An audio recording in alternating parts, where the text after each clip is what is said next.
Hello viewers, आप सभी का पाथफाइंडर्स बाय अनअकैडमी पे स्वागत है। रशिया की तरफ से एक बड़ी खबर आ रही है। रशिया ने कहा है कि अगले साल 1 जनवरी 2025 को 9 कंट्रीज को ऑफिशियली ब्रिक्स का पार्टनर कंट्री का स्टेटस मिल जाएगा। जी हाँ दोस्तों, सो ब्रिक्स की तरफ से एक बड़ी खबर आ रही है। ऑलरेडी इस पर्टिकुलर चीज के बारे में बातचीत इस साल रशिया में जो ब्रिक्स की समिट हुई थी काजान में, वहां पे इस चीज को डिक्लेयर किया गया था कि ये 9 कंट्री ज्वाइन होंगे। अब रशिया ने इसको कहा है कि ऑफिशियली ये जो सारे 9 कंट्रीज हैं, they will be joining BRICS as a official partner country. तो इस डेवलपमेंट से ब्रिक्स की एक्सपेंशन में एक बहुत बड़ा कदम देखने को मिल सकता है। इन्हीं सब चीजों को आज की हम लोग बात करेंगे कि आखिरकार ब्रिक्स में क्या चल रहा है और ब्रिक्स कैसे आज एक नए नॉन अलाइनमेंट स्ट्रैटेजी का एक इंपॉर्टेंट पिलर बना है। तो ब्रिक्स की जो जियो पॉलिटिक्स है वो क्या है, इसको हम लोग समझेंगे कि आखिरकार ब्रिक्स क्यों रशिया यूक्रेन वॉर के बाद इतना ज्यादा एक सिग्निफिकेंट इंस्टीट्यूशन बना है दुनिया में, जिसके लिए आज बहुत सारे कंट्री ब्रिक्स के मेंबर बनने के लिए ऑलरेडी उन्होंने एप्लीकेशन दे रखा है। So what is the politics and geopolitics behind BRICS, इन सभी चीजों को आज के सेशन में हम लोग बात करेंगे। बट पहले न्यूज देखिए क्या है कि रशिया के जो प्रेसिडेंट व्लादिमीर पुतिन, उनके जो सबसे प्रमुख सलाहकार हैं यूरी यूशाकोव, उन्होंने एक रीसेंट प्रेस कॉन्फ्रेंस में कहा कि जो 9 कंट्रीज हैं जिनके ऊपर इस साल काजान समिट में बातचीत हुई थी, अब ये 9 कंट्रीज ऑफिशियली ब्रिक्स का पार्टनर स्टेटस दिया जाएगा अगले साल जनवरी 2025 में। ये 9 कंट्रीज कौन कौन से हैं?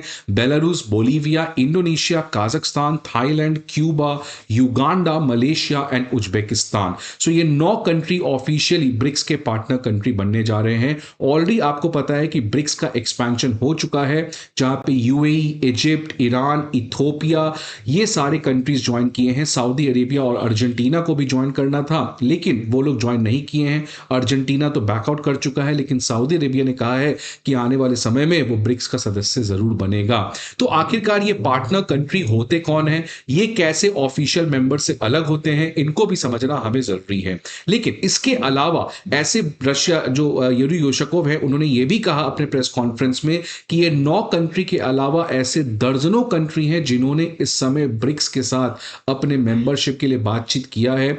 वो चाहे अजरबैजान हो जाए, Bangladesh, Cambodia, Congo, Laos, Kuwait, Pakistan, even Palestine, south Sudan, Sri Lanka, ऐसे लगभग 30 कंट्री हैं जो इस समय ब्रिक्स की सदस्यता के लिए अपना इच्छा जाहिर कर चुके हैं। अब ये जो पार्टनर कंट्री स्टेटस है जो ये 9 कंट्री को दिया गया है, ये ऑफिशियल मेंबरशिप से अलग है।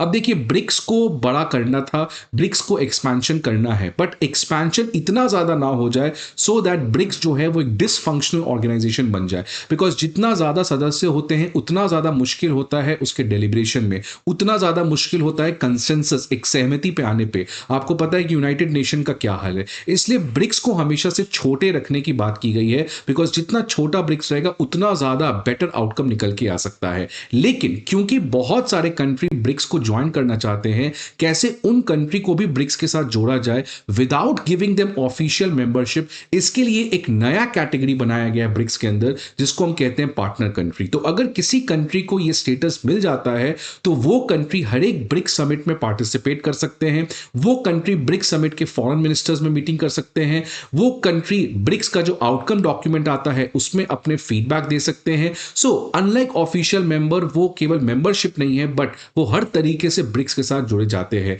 तो इस तरीके से ब्रिक्स के जो कंट्री हैं उन्होंने इस नए कैटेगरी का डेवलपमेंट किया है। और इस पार्टनर कंट्री स्टेटस के बारे में सबसे पहली बार इस साल ब्रिक्स का जो समिट हुआ था काजान में, रशिया में, वहां पे कहा गया था कि पार्टनर कंट्री स्टेटस हमें प्रोवाइड किया जाएगा बहुत सारे कंट्री को। उसमें से ये 9 कंट्री को शॉर्टलिस्ट किया गया। और व्हाट रोल दे प्ले, मैंने पहले भी कहा कि ये एक तरीके से मेंबरशिप की तरह ही बिहेव करेंगे, बट ये ऑफिशियल मेंबर नहीं रहेंगे। ये हर एक ब्रिक्स समिट और फॉरेन मिनिस्टर में पार्टिसिपेट करेंगे, जितने भी हाई लेवल इवेंट्स हैं उसमें भी पार्टिसिपेट करेंगे। आगे बढ़ेंगे, जियो पॉलिटिक्स क्या है ब्रिक्स का उसको समझेंगे। बट आगे बढ़ने के पहले आप सभी के लिए इंपॉर्टेंट इंफॉर्मेशन कि अनअकैडमी आईएएस के ऑफलाइन बैचेस हमारे चारों ऑफलाइन सेंटर पे करोल बाग, मुखर्जी नगर, पटना और प्रयागराज प्रयागराज में स्टार्ट होने जा रहे हैं on 30th of December at a special price of 59,999 Karol Bagh के डिटेल, मुखर्जी नगर के डिटेल, प्रयागराज के डिटेल और पटना के डिटेल, आपको चारों ऑफलाइन सेंटर के डिटेल हमारे स्क्रीन पे देखने को मिल सकते हैं। Unacademy IAS comprehensive GS course के अलावा सीसैट ऐसे writing course, comprehensive current affairs, full and test series और ऑप्शनल जैसे कोर्सेज को भी प्रोवाइड करती है। इन सारे इंफॉर्मेशन के लिए आपको हमारे ऑफलाइन ब्रांचेस पे विजिट करना होगा, या नहीं तो आप हमारे ऐप को डाउनलोड कर सकते हैं जहां पे आपको ये सारे इंफॉर्मेशन प्रोवाइड किए जाएंगे। अब दो सवाल जिसको मैं यहां पे आपको एड्रेस करना चाहता हूं, आप भी अपने इस सवालों के आंसर जरूर कमेंट बॉक्स में बताएं। पहला क्वेश्चन है कि आखिरकार ब्रिक्स की सदस्यता को लेके आज क्यों इतना ज्यादा अट्रैक्शन हुआ है दुनिया में, और दूसरा इंडिया को कैसे हेल्प कर सकता है ब्रिक्स का एक्सपेंशन, या कैसे इंडिया को परेशानी हो सकती है ब्रिक्स के एक्सपेंशन से। So let us try to answer the first question, why BRICS is gaining attraction. देखिए, जब सेकेंड वर्ल्ड वॉर खत्म हुआ था और वर्ल्ड ऑर्डर बाइपोलर हो चुका था, एक तरफ वेस्टर्न ब्लॉक था और दूसरी तरफ सोवियत यूनियन था, तो बहुत सारे जो पिछड़े कंट्री थे जो कोलोनियलिज्म से निकल के आए थे, जिनको हम ग्लोबल साउथ भी कहते हैं, उन्होंने नॉन अलाइनमेंट का रास्ता चुना। लेकिन ये लोग प्राइमरली रशिया के साथ, सोवियत के साथ काफी क्लोज है। आपको पता है कि इंडिया भी नॉन अलाइनमेंट की बात करते थे, बट हम लोग रशिया से कोल्ड वॉर के समय बहुत ज्यादा क्लोज थे।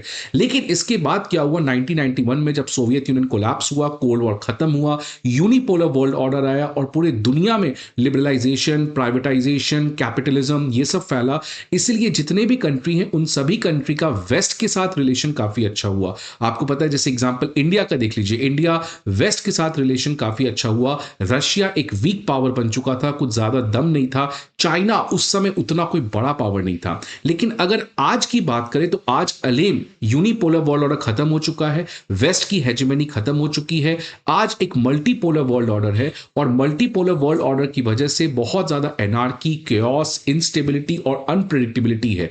किसने सोचा था कि 21st सेंचुरी में रशिया यूक्रेन का वॉर होगा, और इनफैक्ट किसने सोचा था कि इजराइल ईरान जो अभी तक एक तरीके से शैडो वॉर में थे वो डायरेक्ट वॉर में आ जाएंगे। तो आज क्योंकि इतना ज्यादा केओस है, तो ये जितने भी कंट्री हैं जिन्होंने वेस्ट के साथ अपने रिलेशन को बढ़ाया था, वो चाहे इंडिया हो जाए, वो चाहे सऊदी अरेबिया हो जाए, या जितने भी कंट्रीज हैं, आज वो वापस अपना relation Russia, China, India in country के साथ बढ़ाना चाहते हैं, बिकॉज वो अब वेस्ट के ऊपर भरोसे नहीं बैठना चाहते हैं। फॉर एग्जाम्पल सऊदी अरेबिया की एग्जाम्पल ले ले। सऊदी अरेबिया हमेशा अमेरिका का एक बहुत स्ट्रॉन्ग पार्टनर रहा है मिडिल ईस्ट में, और सऊदी अरेबिया को कोई सिक्योरिटी देता है तो वो देता है आपको अमेरिका। लेकिन आज अमेरिका एक वीक पावर बन चुका है, तो सऊदी अरेबिया अगर चाहता है इस दौर में शांति से रहना, अपने पीस और स्टेबिलिटी को इंश्योर करना, तो वो अमेरिका के भरोसे नहीं रह सकता है, उसको बाकी भी कंट्री के साथ बातचीत करना पड़ेगा। बिकॉज आज मल्टीपोलर वर्ल्ड ऑर्डर है और बहुत सारे पोल्स हैं, और उसमें एक पोल जो उभर के आ रहा है as counter part two G7, वो है ब्रिक्स का पोल, जहां पे ये वही कंट्री हैं जो एक जमाने में नॉन अलाइनमेंट के सपोर्ट में थे, एक जमाने में वो सोवियत के साथ खड़े थे, आज वो वापस से नॉन अलाइनमेंट एक दूसरे फॉर्म में रिवाइव किया है, जहां पे ये सारे कंट्री दोनों कैंप के साथ अपने रिश्ते को बना के रखना चाहते हैं। तो इसको मैं समराइज कर दूं कि पहले नॉन अलाइनमेंट में फॉर एग्जांपल कोई कंट्री ना ही वेस्ट के साथ जाना चाहता था, ना ही ईस्ट के साथ जाना था। जब कोल्ड वॉर खत्म हुआ तो ये सारे कंट्री लगभग वेस्ट के कैंप में चले गए, सबने कैपिटलिज्म लिया।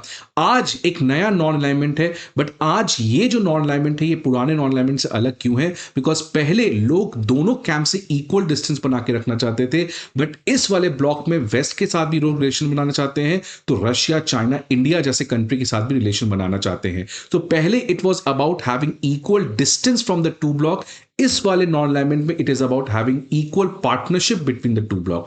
इसीलिए जितने भी कंट्रीज आज जो ब्रिक्स की सदस्यता के लिए अट्रैक्टेड हैं, सच एज यूएई हो गए या बहुत सारे कंट्री, उनका ऐसा नहीं कि वेस्ट के साथ रिलेशन अच्छा नहीं है, बट वो आज अपने ऑप्शंस को और ज्यादा एक्सप्लोर करना चाहते हैं। बिकॉज आज जिस तरीके से एनार्की है, आप किसी के भरोसे नहीं बैठ सकते हो, आपको फॉरेन पॉलिसी में बहुत ज्यादा मल्टी डायमेंशनल लाना पड़ेगा।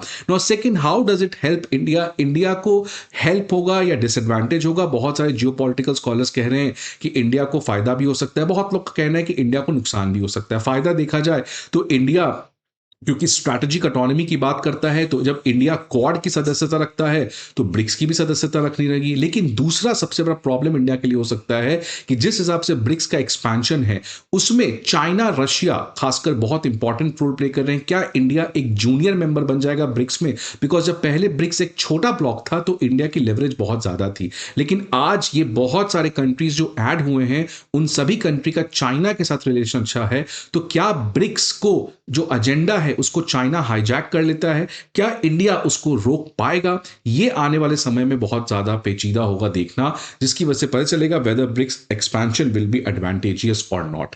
आपके क्या व्यूज हैं इस दोनों कमेंट बॉक्स में?